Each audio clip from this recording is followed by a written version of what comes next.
байна. Өглөөний мэнд. Хамт цаснаа. Нааглан. Эхэлсэн үү? Эхэлдэггүй яах вэ? За ингээд өнөөдөр бид нар хэрэглэгчийн боловсрол зориулсан ээлжит одоо бичлэгээ хийх гэж байна. Бүтээлч урлан дээрээс манай Бисүд брендийн гутлын дизайнер.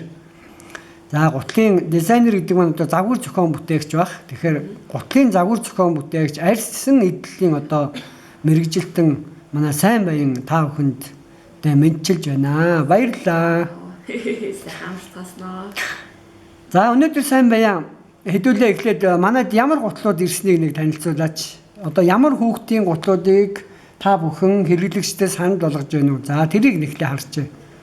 За бид нар болохоор өдөр тутмын цэвэр ярьсан тийм гутлуудыг бол хэрэглэгчдэрт бол санал болгодог байгаа. Тэгээд манай Бисүд үйлдвэрийн брендийн ярьсан гутлууд бол энд байна. Ялангуяа хүүхдийн гутлыг өнөөдөр танилцуулах гэж байгаа тийм. За хэдээс хэдэн насны хүүхдүүд ер нь гутал өмсүүл дээр байдаг ямар гутлуудыг тэгээд зориулаад хийснэ тэр хөрөнгөөс нь эхлээд нэг танилцуулах уу юуг нь хэлэх вэ? Гутлаа ер нь яаж танилцуулаад дээр гэж бодож байна чи? За би болохоор өөрийнхөө бодож байгаа л танилцуулж байгаа. Миний бодлоор бол яг за энэ гутал маань яг ийм загвартай, тийм юм гэж ярихаас илүүтэй гутал яг яагаад хүнд хэрэгтэй, яг ямар учраас тийм чухал идэл байгаа юм гэдэг талаас ер нь сүүлийн хүмүүс таны мэдхүйн чанартай мэдээллүүдийг бол цувралаараа өргөж байгаа. Тэгээд гэртээ галерейнтэй хандж байгаа. Мөн өөрийнхөө Бисүд пэйж хуудсан дээр бол ийм цуврал тийм мэдээллүүдийг бол явуулж байгаа. Тэгээд өнөөдөр та бүхэндээ одоо хүүхдийн гутлыг одоо сонгохдоо юуг анхаарах хэрэгтэй? Гутал яагаад тийм чухал юм те? Яагаад та нар гутлын тухайд сонирхох хэрэгтэй вэ? Тэгээд энэ одоо тиймэрхүү одоо ийм мэдээллийг өгөх гэж ирсэн байгаа. За тэгээ. За ихтэй.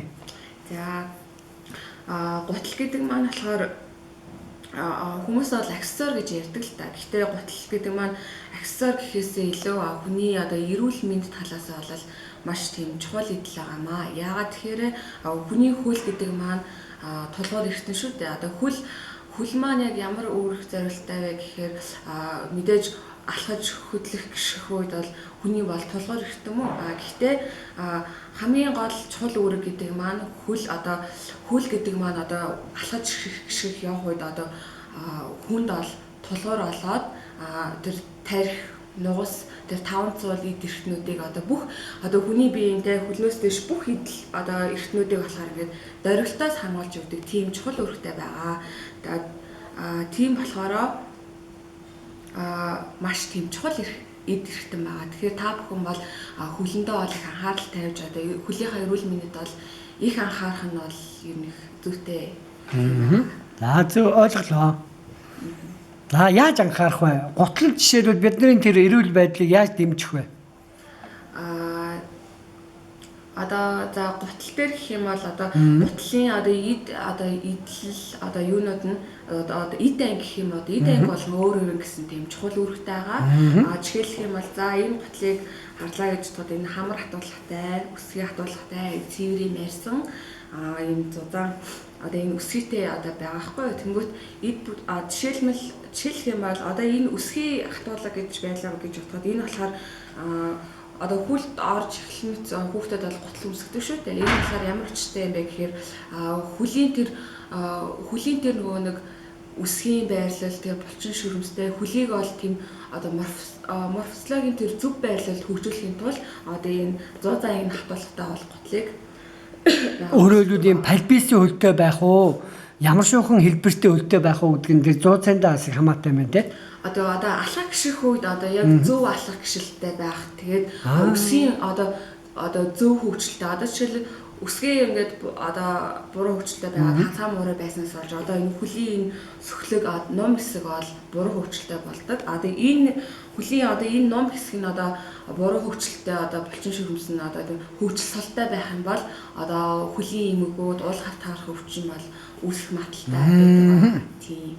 Одоо уул хавтаарх өвчин үүснэ гэдэг маань болохоор одоо хөлийн одоо арьс булчин шүрмс одоо зөөлөн гэдэг гэмтэлтэй яс үе мөчний тэр гэмтлүүд бол үүсэх бол одоо маш том шалтгаан болж өгдөг. Одоо энэ бүх өвчин үүснэр болохоор хүний биеийн давхлаа муудах те одоо тэр нөгөө нэг тэр чи бидний тэр маш чухал одоо тэр тарих те нуус одоо тэр 500 эрхт чинь ямар чухал эрхтэн мэлээ те энэ бүх хэд эрхтнийг бол одоо орилтоос хамгаалаад эхний үйл ажиллагааг нь одоо их дэмжиж одоо хамгаалж өгдөг тийм чухал үүрэгтэй байгаамаа. Тэр сая одоо та бүхэн бол гутлаа үйлдвэрлэхдээ өсгийгөө заавал юм хатуулагтай хийж өгдөг юм байна те. Тэр нь бол хатуулга гэдэг нь одоо хатуулгагүй гутал, гатуулагтай гутал хоёрын хувьд бол хөлн нөлөө үзүүлэх нь бол шал өөр гэдгийг бол би энэчнээс ойлголоо л доо. Гэхдээ яг хатуулга гэдэг нь яг юу вэ гэдгийг тэр нь юм хатуу барихад хатуу гэсэн үг юм уу? Гутлынхаа хувьд шүү.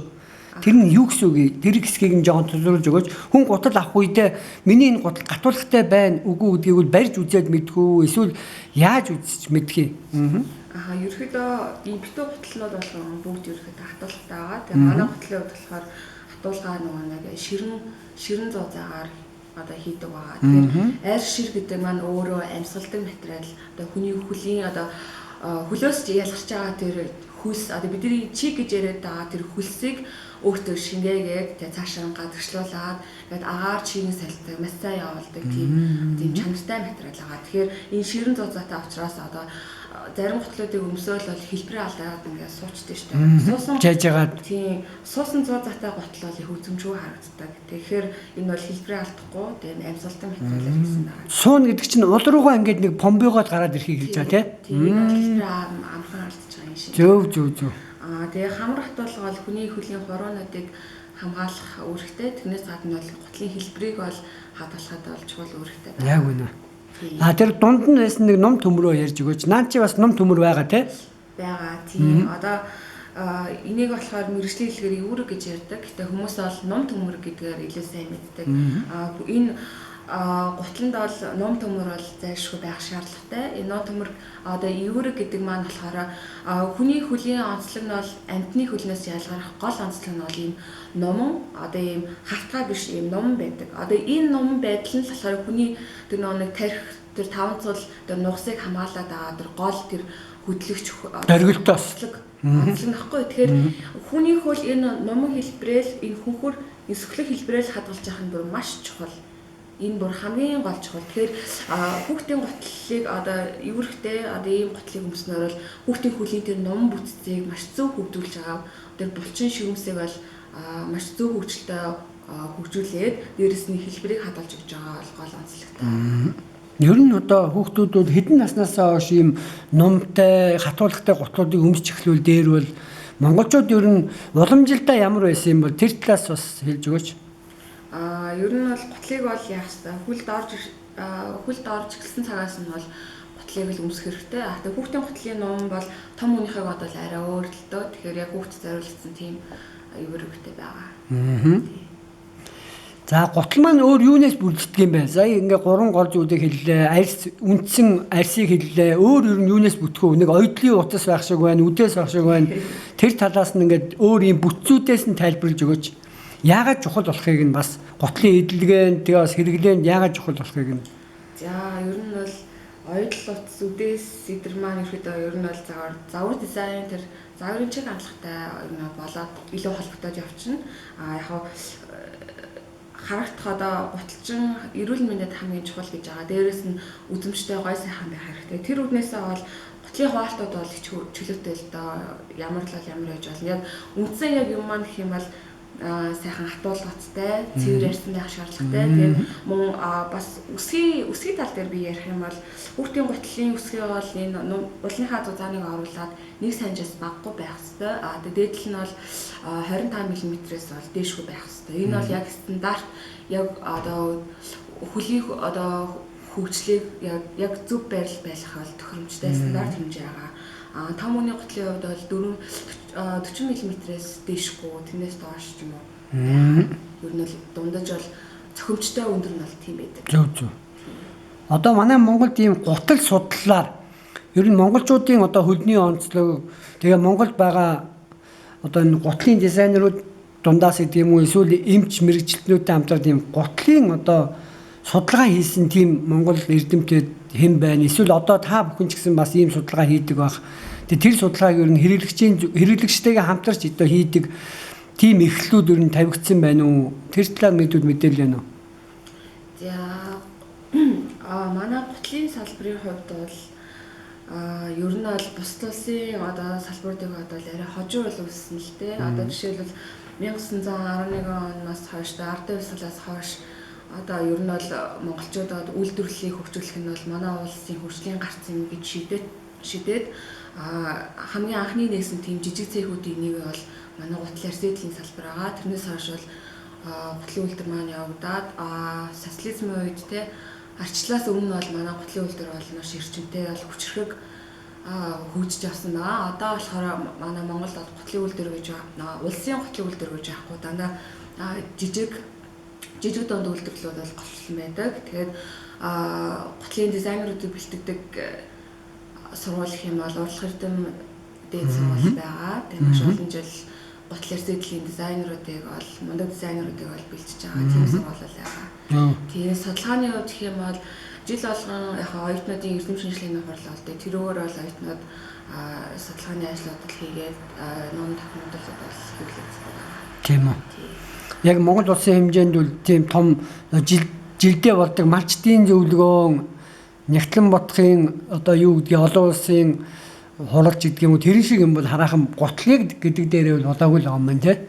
Гутал бол хөгжиж байгаа салбар. Гэхдээ яг одоо Монголд бол импортын гутлнууд бол маш их байна. Тэгээд сайн муу янз бүрийн гутлнууд байна. Гэхдээ та бүхэн яг цэвэр яг найдвартай яг арьсан гутлнуудыг тэгээд яг яаж хийдэг те мэрэгжлийн хүмүүсээр одоо мэрэгжлийн хүмүүс хийсэн үг нь мэддэхгүй бас тийм харахад л гутлолчиг те одоо гутлын дээр байх хэвээр тэр нэг одоо стандарт гэж юм байгаа шүү дээ. Тэр бүхнийг бол яаж хийсэн мэддэхгүй тийм гутал авч ирсэнээс өөр Монголын үндэсний үйлдвэрлэгч маань яг цэвэр арьсаараа яг гутлыг стандарт тэр нэг шаардлагын дагуу бол хийдэг байгаа. Тэгэхээр нэг нь үндэсний үйлдвэрлэлээ тийм бол маш сайн. Тийм байна. Буцаад нөгөө улс орныхоо хөгжил дэвшил нөлөөтэй юм байна шүү дээ. За ингээд өнөөдөр бид нар бол ер нь гутлын тэр иж үрдэл анхаарах зүйлсийг мөн хүний эрүүл мэндэд тэр ямар их нөлөө үзүүлдэг гэдэг талаас нь онцолж ингээд мэдээлэл хүргэлээ.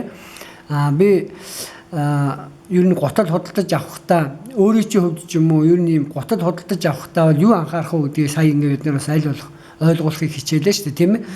Ер нь цаашдаа одоо өмсөж байгаа гутлуудад ингээ хүмүүс илэгдээд дуусчихна. Ер нь цаашдаа энэ гутал авахд тэр нэг одоо чанартай гутал ер нь хэдэн жил ер нь хүнд хэрэглэгдгийг эсвэл ямар үед нь тэр гутлыг хэрэглэхээ болох ёстой, засуулах ёстой. Тэр талаас нь нэг бас нэг мэдээлэл өгөөч. Одоо сайн гутлууд ер нь хэдэн жил хэрэглэгдэх вэ? Ер нь гутлыг ямар үед за энийг хэрэглэж болохгүй гэж тооцох уу гэж бас асуувал зүгээр ч юм шиг. За хүмүүс болохоор арьсан гутлын чинь яасан ч л яа дээ. За бараг л ер нь бол тиймэрхүү хандлага бас зарим хүмүүсээс ажиглагтаад байдаг. Гэтэ арьсан гутлыг бас ямар ч ерөн гутлыг бол удаан өмсөх үү эсвэл тэ яаж өмснө бол тухайн хүний тэр хэрэглэгч хүний арчилгааны соёл байна тий. Арчилгаанаас бол маш хандлагаас бол их одоо хамаардаг байгаа. Тэгэхээр энийг бол тусдаа нэг ахаад нэг лайв хийх. За тэгье. Зүгээр юм байна. За би энэ талаар тэгвэл хэдүүдээ дараагийн ярилцлагаар ер нь ямар үед бид нар өмсөж байгаа гутлаа одоо ер нь энийг засуулах хэрэгтэй эсвэл ингэх хэрэгтэй юм байна.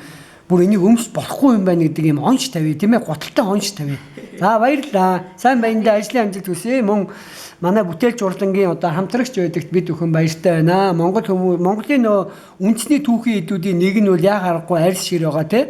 Тэгээд дээр нь одоо арьс ширнээс гадна энэ гутлын иж үрдэд ер нь ордог зүйл чи өөр юу юм бэ? Манай Монголын үндэсний түүхийн эдүүдээс гэвэл тэр үдээс эдрийг нь монголчууд хийж болох уу? Одоохондоо үдээс хийдэг Монгол компани байхгүй л байгаа. Ер нь бол гутлынхаа бүх хэдэн ангийг Монголдөө үйлдвэрлэдэг болчвол хичнээн сайн. гэж бас бодож байгаа юм. Ямар их бол ажил. Тийм ээ. Өөрөөр манай бүтээлч урлан бол одоо үндэсний түүхийд ашигласан ийм үндэсний онцлог брэндүүдэд танилцуулдаг ийм төв байгаа. Тэгээд бисүүд брэнд бидэнтэй хамт байдагт баяртай байна. Баярлалаа. Баярлалаа. Анхаарлаа баярлалаа. За баярлалаа.